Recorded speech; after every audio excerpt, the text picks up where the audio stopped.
we continue our discussion on inventory models. We have so far seen two models. This is a diagram for the first model where we consider continuous demand and no back ordering. In the second model we considered back ordering and we derived expressions for the economic order quantity under both the assumptions.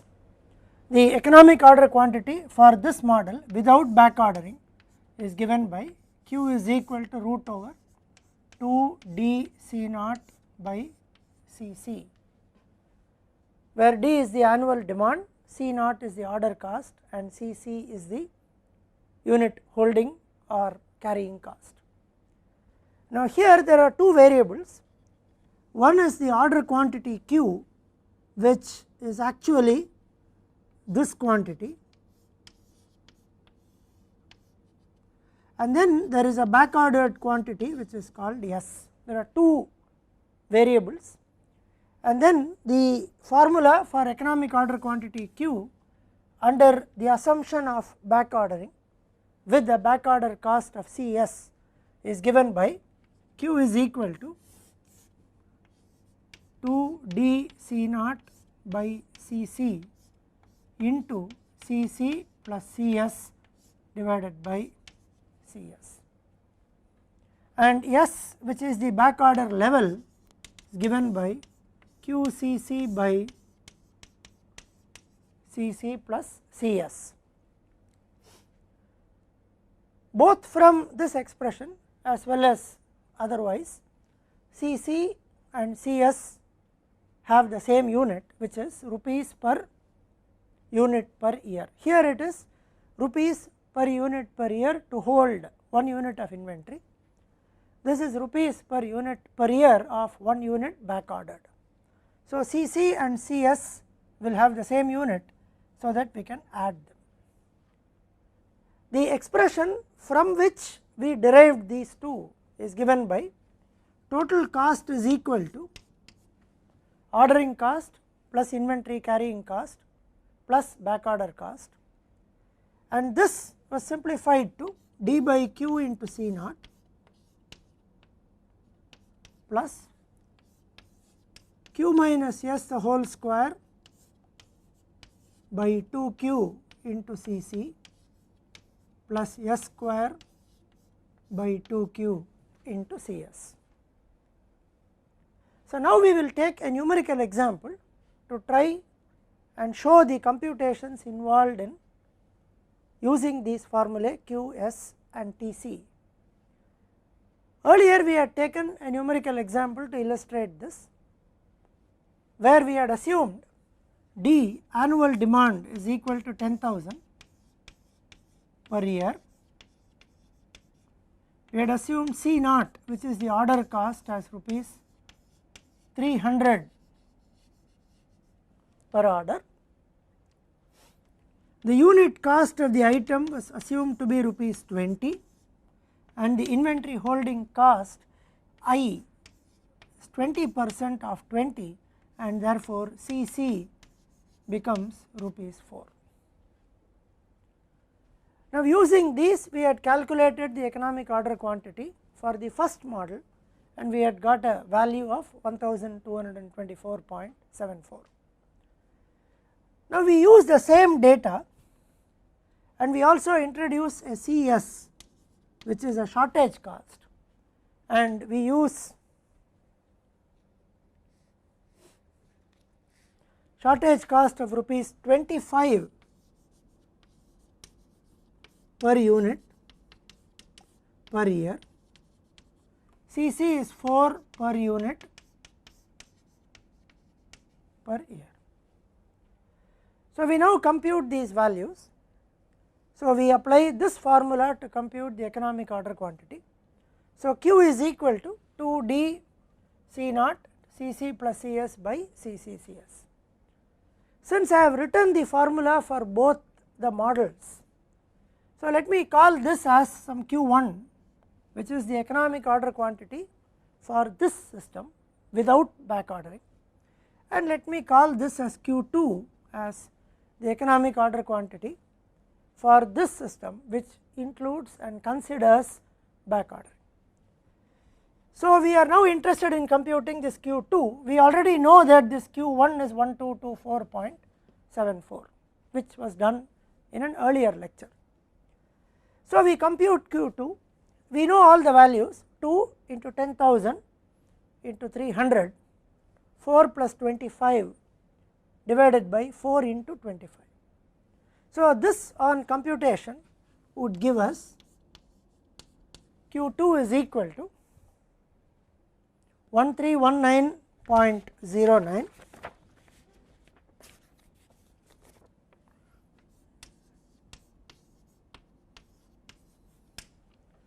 and once we calculate this Q 1319.09, we go back and substitute here. So, this is 1319.09 into 4 by 4 plus 25.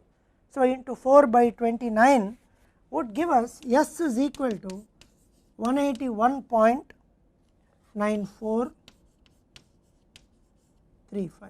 That would give us this value.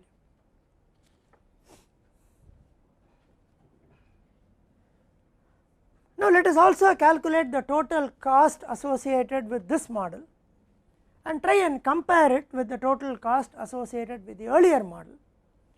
The earlier model had only two components, which is the order cost and the carrying cost, and then the economic order quantity was 1224.74 and the total cost in this case was found to be 4898.98.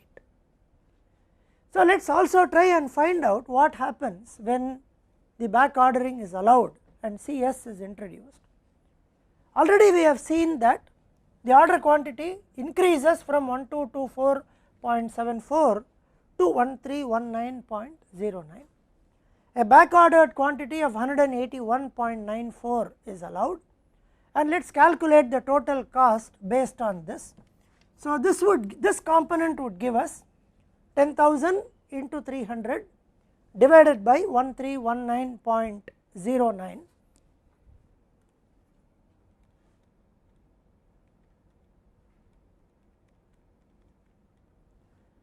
2274.43 plus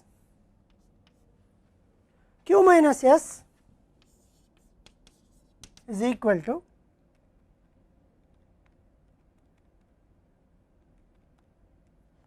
1137.15. So, this quantity will become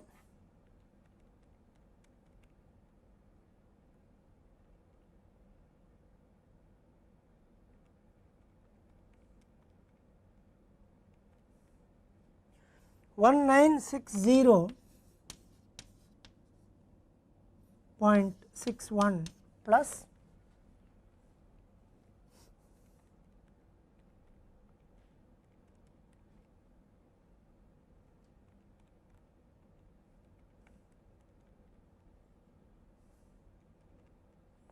313.68 and the total is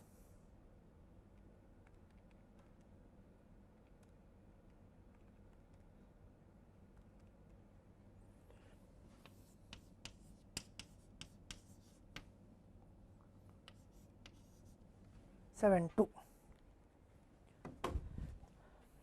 So, when we allow back ordering and if the back order cost is rupees 25 per unit per year, we observe that the order quantity Q increases from the old value of 1224.74 without back ordering to 1319.09. Quantity back ordered is calculated as 181.94. The total cost comes down from 4898.98 to 4548.72. So, first observation is that the total cost comes down. Second observation is that there are three components to the total cost.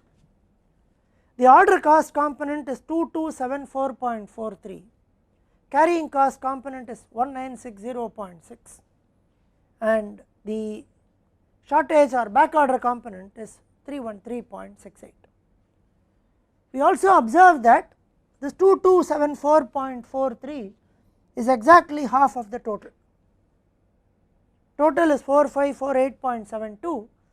This is exactly half of the total. So this contributes to half of it. This contributes to the other half of the total.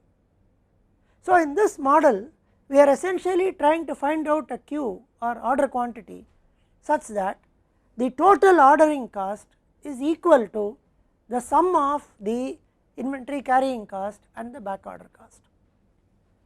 In this model, we found Q, the order quantity, such that the order cost component is equal to the inventory holding cost component. So each was equal to half of the total cost. Now in this case, this is half of the total cost. These two put together will contribute half of the total cost. Now because we allowed back ordering, the order quantity went up from 1224.74 to 1319.09. So number of orders per year came down compared to the earlier one. The number of orders per year came down, therefore total order cost came down. Now the total cost is 2 times the order cost. Here also total cost is 2 times the order cost. Therefore the total cost also comes down.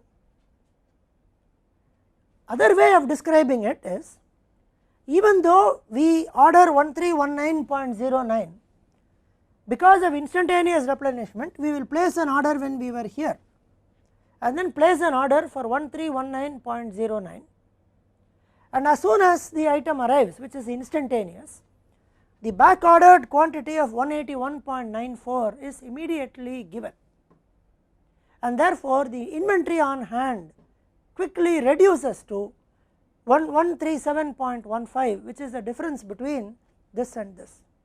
So the maximum inventory that we will hold is 1137.15 as against 1224.74. Also the period for which we will be holding the inventory will be far less in this case, because when we divide by 1224.74 we have a certain period.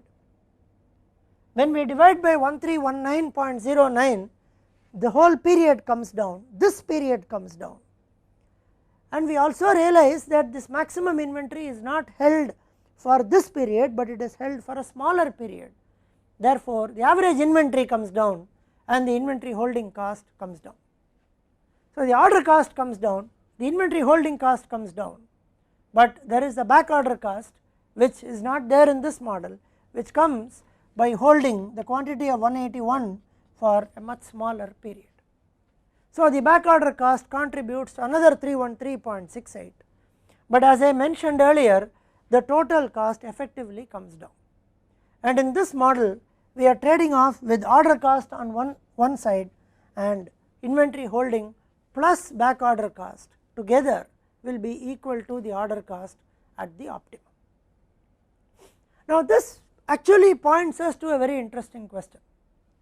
Now this is a model which did not allow back ordering, this is a model that allowed back ordering. So when we allow back ordering, we seem to get a lesser total cost, we seem to be holding lesser quantity for a lesser period in inventory. So on the face of it, by merely looking at these numbers, one would be tempted to agree and believe that the model with back ordering is desirable. If we have to make a decision only based on the total cost, then we might say yes, the model with back ordering has lesser total cost. Now this also happens because if we look at it as an optimization problem, now this is a problem that allows back ordering, this is a problem that does not allow back ordering. So this is a restricted version of this problem where you are putting an additional restriction that back ordering is not allowed. This is a relaxed version where back ordering is allowed, and it is only obvious that in a minimization problem the restricted version will have an objective function value higher than the relaxed problem. So the first model will have total cost higher than the second. But then we need to answer this question, should we always go for this model or should we go for this model?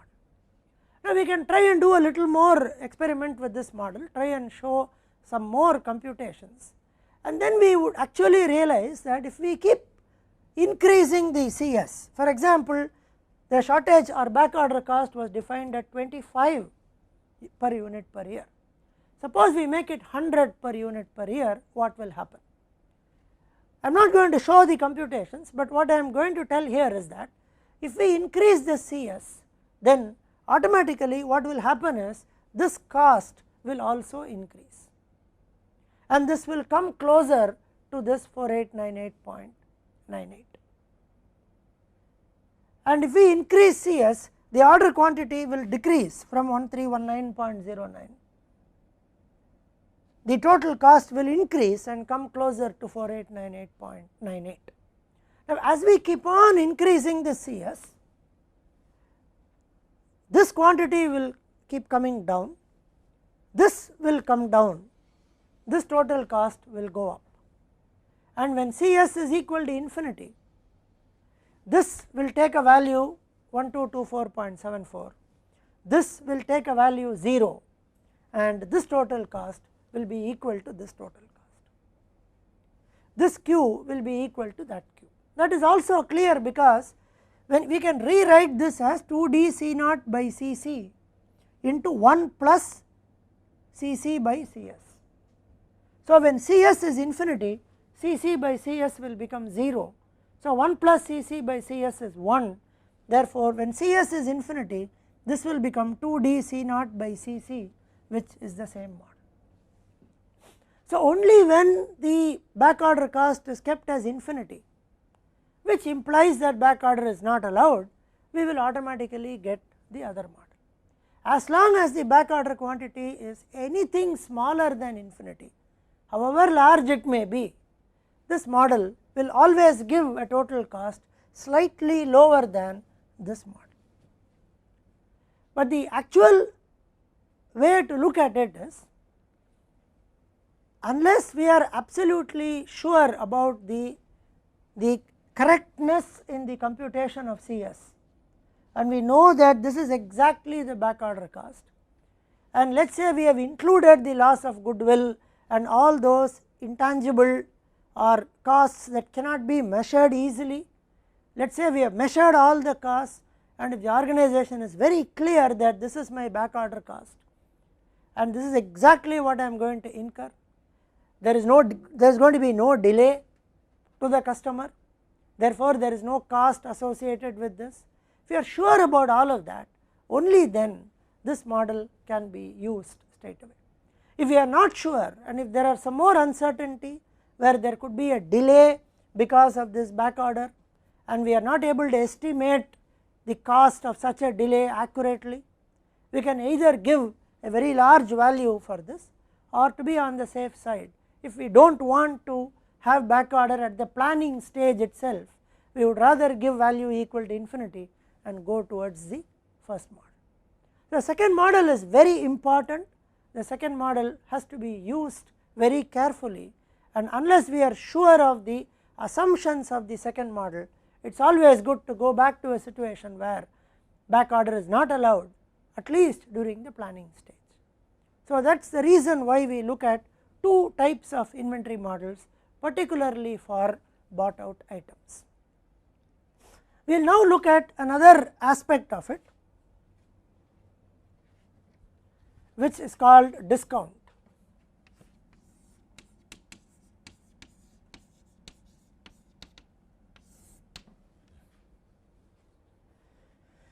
Now, in order to explain the discount model, we will be looking at this model and we will not be considering this model.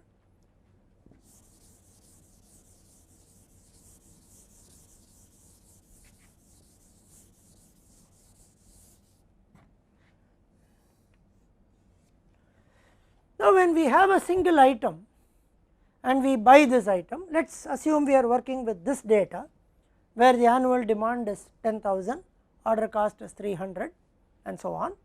We have already found that the economic order quantity is 1224.74 and the total cost is 4898.98. Now, when we consistently buy the same item from the same vendor, or when we are buying a larger quantity, the vendor, we would ask for a discount and the vendor would offer a discount invariably when the buying quantity is large. So, let us look at a situation where the vendor is offering a discount for this, and then we need to evaluate whether we will accept the discount or we will reject the offer of discount. Now, let us assume that the vendor is willing to give a 2% discount when the order quantity Q is greater than or equal to 2000.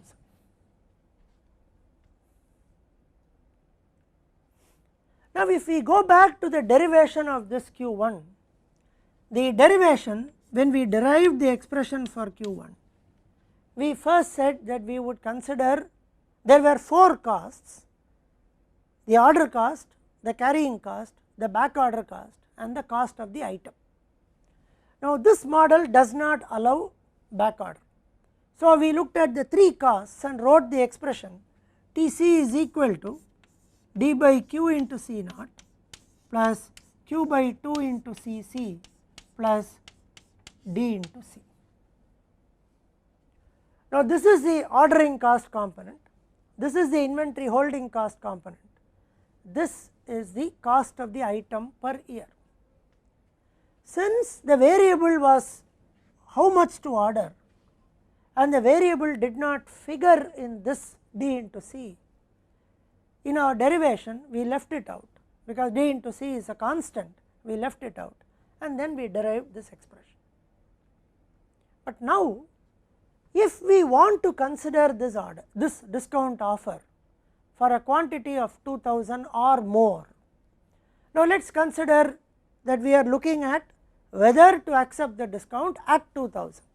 We will then address the situation whether we will accept the discount at a quantity greater than 2000. Now, if we are interested in quantity of 2000 and we want to avail the discount, now at any order quantity which is different from 1224.74, the sum of these two, d by q into C naught plus q by 2 into Cc, which represents the total cost of ordering and holding, will definitely be more than the 4898.98 because we have derived 1224.74 as the optimum value where this total function is minimum. So, this d into C is also a constant. So, when we increase the order quantity from 1224.74 to say 2000, this part is going to go up, and if this were a constant, it would never be economical to avail it, but then there is a discount. Now, because of the discount, the C now takes a new value. It is not 20 anymore, but it is 2% of 98% of 20 with a 2% discount. So, the increase in this, if it is offset by the gain here, or if the gain here is more than the increase in this, then it would be advantageous for us to avail the discount. There is also a very small component which needs to be looked at. It depends on how we are going to define this Cc. We have already seen that this Cc can be defined in 2 ways. One is as Cc or as I into C. So, if we now define this Cc as I into C, and if we are interested in an order quantity of 2000, now at 2000 this carrying cost will also come down slightly because this C also changes slightly. So, there will be an overall increase in d by q into C0 plus q by 2 into IC, but that overall increase will also have a very small decrease because of this decrease in C, but then this increase has to be offset by the gain because of the discount. So, let us first look at, can we avail this discount at 2000. Before that, let us answer this question, are we going to avail, we are not going to get this discount at all for any quantity up to 2000, and for any quantity up to 2000 the total cost will be the lowest at the economic order quantity of 1224.74. So, we should look at 2000. So, when we look at 2000, so at 2000 Tc is equal to, now d by q is 5, 10,000 divided by 2000 is 5, 5 into C naught is 1500 plus q by 2 is 1000, q by 2 is 1000. Now, IC is 20% of rupees 4 into 98%, because at quantity of 2000 the unit price is not 20, but it is 98% of 20. Therefore, q by 2 into I into C will become 1000 into q by 2 is 1000, I is 0.2 into 20 into 0.98.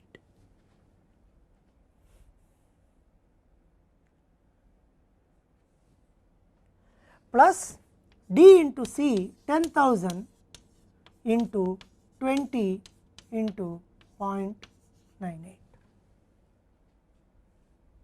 So, this on computation would give us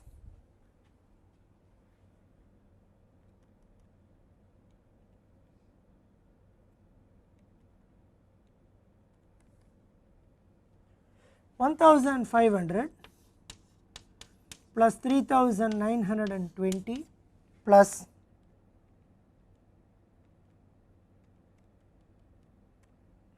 196,000, which is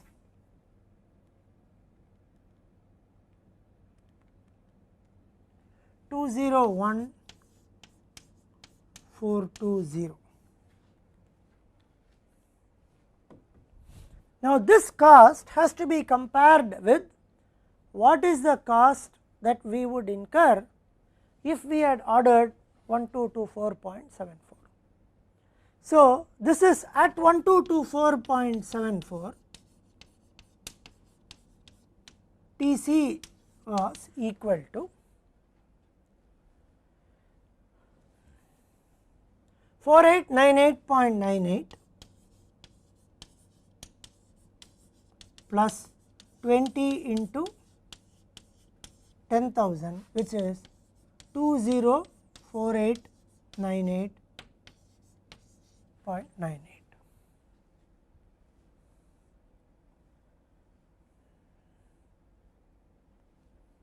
So, the total cost at economic order quantity is 204898.98. The total cost at an order quantity of 2000 and availing a 2% discount would give us a total annual cost of 201420. This is lesser than 204898.98. Therefore, it is profitable to avail the discount at 2000. So, we have answered the first question as to whether we will accept it at 2000. Now, we have to answer another question, whether we will accept it at a quantity greater than 2000. For example, even at 3000 we will get that 2% discount.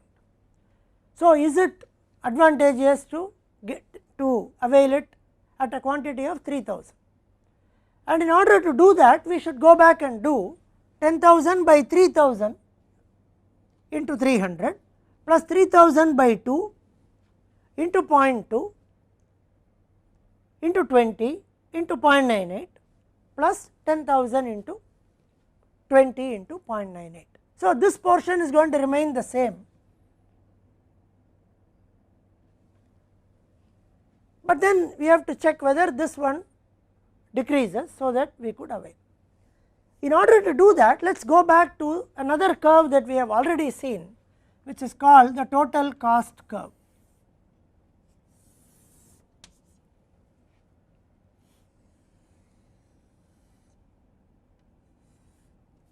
We have already seen that the total cost curve is very flat near the economic order quantity.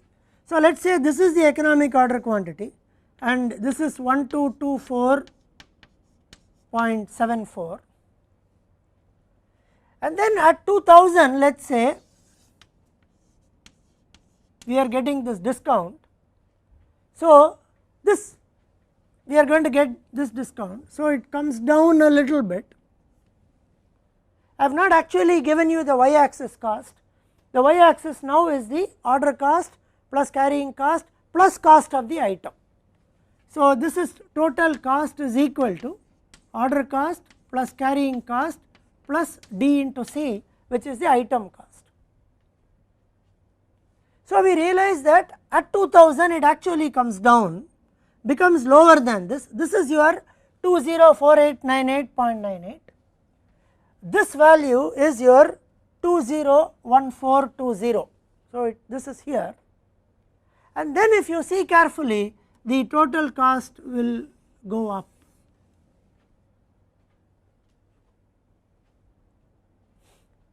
Therefore, from the very nature of this graph, we will understand that it is not necessary for us to see whether we are going to avail it at 3000 or any value higher than the point at which there is a discount. So, the point at which there is a discount is called the price break point. So, the price break point is 2000, and therefore, we need not evaluate it at 2001 or 2 or 3000 or any value greater than that price break point to avail that discount quantity. Now, let us assume that the vendor is giving us another price break point, and the vendor says that he can give a 3% discount if the order quantity Q is greater than or equal to 5000. So, we have to do the same calculations. So, at 5000 what is the total cost? At 5000 TC is equal to D by Q into C naught. So, there will be two orders, 10,000 divided by 5000 is 2. So, 2 into C naught is 600 plus Q by 2, 2500 into CC, which is 0.2 into 20 into 0.97 plus 10,000 into 20 into 0.97. So, this will become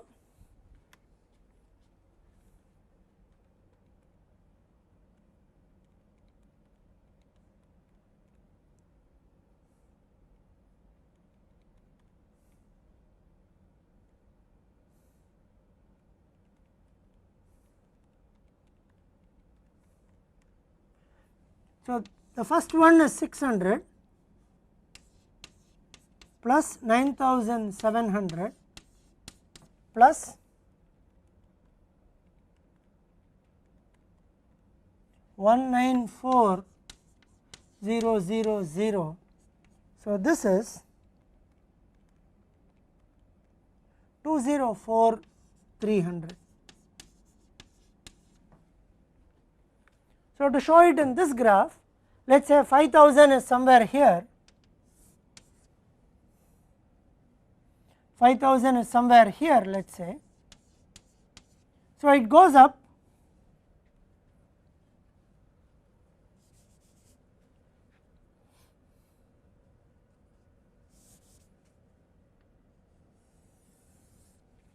say 5000 is here. So, it goes up. Now, there is another price break. So, it comes down and somewhere in the middle, this is still minimum, this is 4898. So, it comes somewhere up to here say, and then keeps moving like this. So, this is still the optimum price break point, and therefore, we will not accept this, we would accept a 2% discount at 2000 and we will not accept a 3% discount at 5000. So, wherever there is a price break, it is necessary to compare the total cost at the price break, not at any other point. The only other part is the case where there is a price break before the economic order quantity. Let us say there is a 0.5% discount at 1000, then in such situation we will try and avail that 0.5% discount not at 1000 but at 1224.74. So, if there is a discount at a quantity before the economic order quantity, then we will try and avail that discount at the economic order quantity. If there is a price break after the economic order quantity, we will try and avail it at the price break point. It is generally customary that price break points are for quantities higher than the economic order quantity, but it so happens that there is a price break point before the EOQ. For example, there is a 0.5% discount at say 1000, which means it is going to come down here, it is going to go further down till it reaches the economic order quantity and proceed.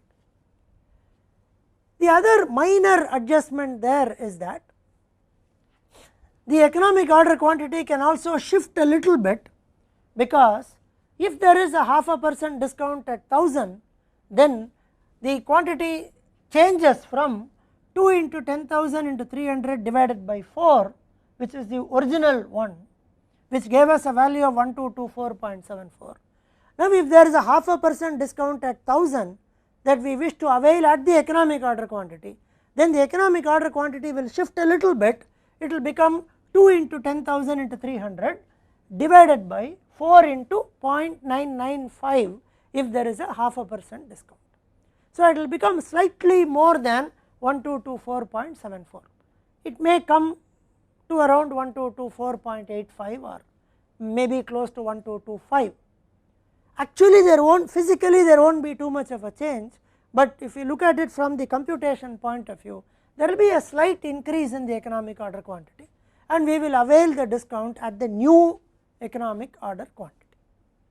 So, this is how we handle the discount. The discount problem always involves computation of a total cost, which also includes the cost of the item, because the gain in any discount comes from the reduction in D into C, which was otherwise a constant because C was not a function of Q. Now, in the discount problem, the item price C is a function of Q, and therefore, C will change and D into C will also start influencing the calculation of the order quantity. So far, the discount model that we have seen is called an all quantity discount.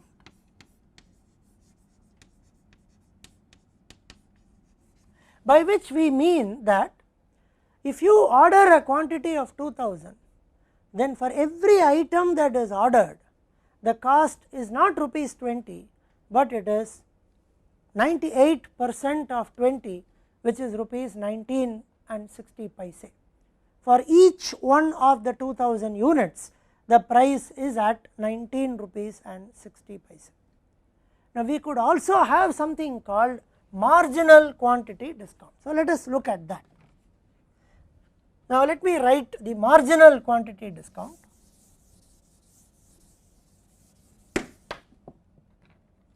So, we could have something called marginal quantity discount.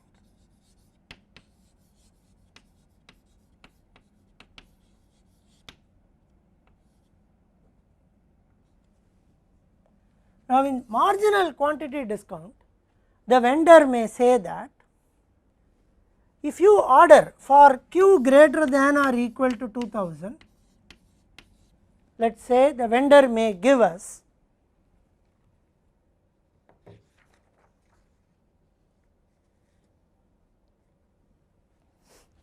let us say it is 5% from the 2000th item and say 10% from 5000th item. What is the difference? The first difference is this: if we order 2000 items in the all quantity discount, now all the 2000 items are now priced at, let's compare these two cases, an all quantity discount of 2% versus a marginal quantity discount of 5%. If we order say 3000 items, then all the 3000 items will be priced at 19 rupees 60 paise. Now, if we order 3000 items here, the first 2000 items will be priced at 20. The next 1000, which is after the 2000th item, the next 1000 are now going to be priced at 95% of 20, which is 19 rupees. So, at Q equal to 3000, only the item cost per year or at time of ordering, if we order 3000, the item cost will be 3000 into 19 rupees 60 paise. Here it is 2000 into 20 plus 1000 into 19. So, the gain in the marginal quantity discount is slightly lesser than the gain in the all quantity discount, and for that reason you will see that the discount is higher in the marginal quantity than in the all quantity discount. So, let us work out this problem with marginal quantity discount of 5% from the 2000th item and 10% from the 5000th item.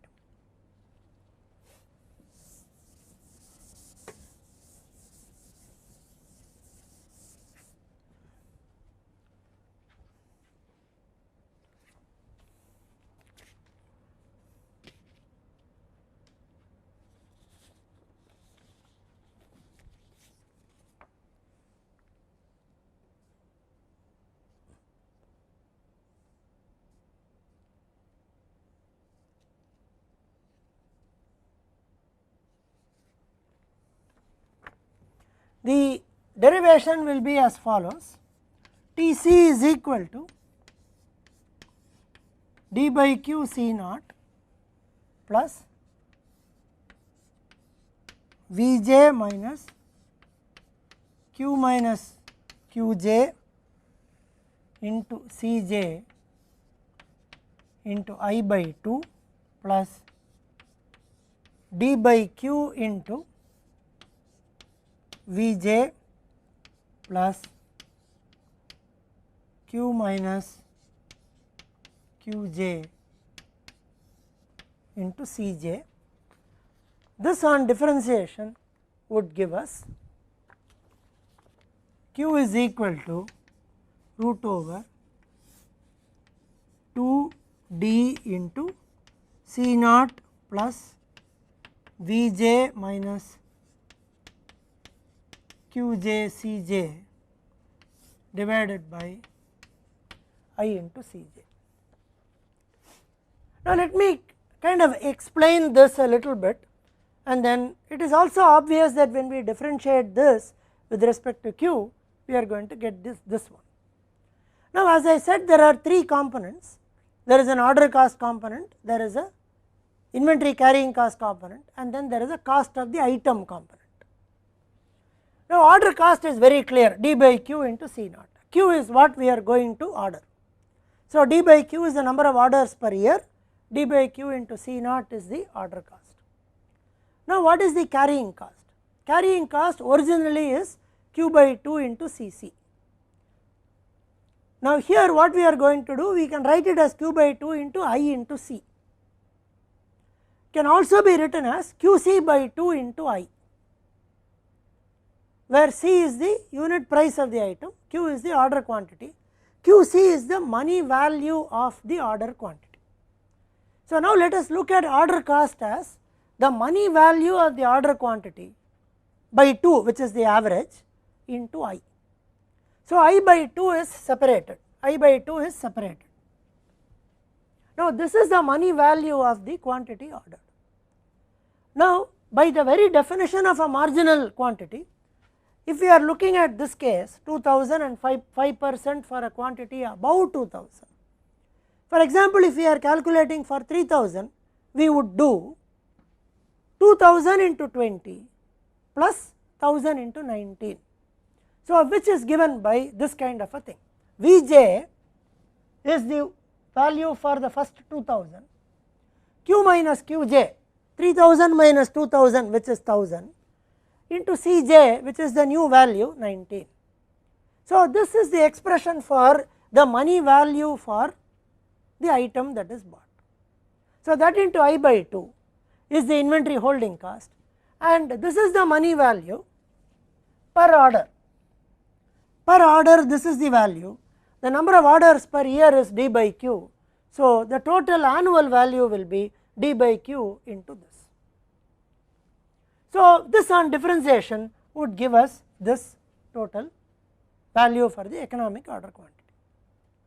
Now, let us work out the same problem for the marginal discount, and if we do that, now the first one is at the economic order quantity at EOQ, Q is equal to 1224.74 and TC will be 204898.98. There is no discount. So, 4898.98 comes from here. The cost of the item is 200,000. So, 204898.98. At 2000, at Q equal to 2000, now we need to substitute. So, you get 2 into 10,000 into 300 plus 2000 is the gain. For example, at 2000, 5% of 20 is 1 rupee. So, Vj minus Qj Cj is 2000 into 1. For example, at 2000, if I had not availed the marginal discount, I would have paid 20 rupees. If I avail the marginal discount, I pay 19 rupees. Therefore, 2000 into balance 1, that is our Vj minus Qj Cj.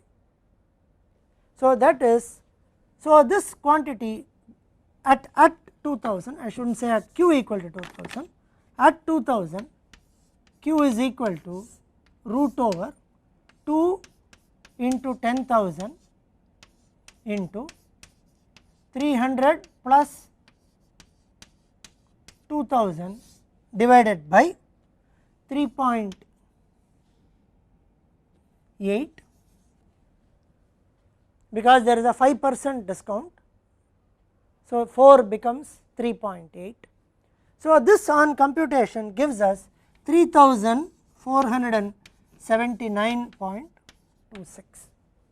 So, if we really want to use this marginal discount of 5% from the 2000th item onwards, the best deal we will get is if we order 3479.26 items, out of which the first 2000 items will be priced at 20 and the balance 1479 items will be priced at 19. Now, the total cost associated with this will be, now this part is easy, D by Q into C naught is easy. So, 10,000 into 300 divided by 3479.26 plus I by 2 into money value of 3479.26. So, 0.2 by 2 I by 2 into money value of this. So, the first 2000 is at 20. So, 20 into 2000 plus 19 into 1479.26, that is the money value.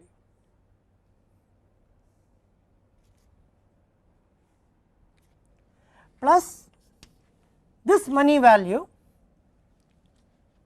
this will be 10,000 divided by 3479.26 into 20 into 2000 plus 19 into 1479.26, and all of these put together would give us 203421.28.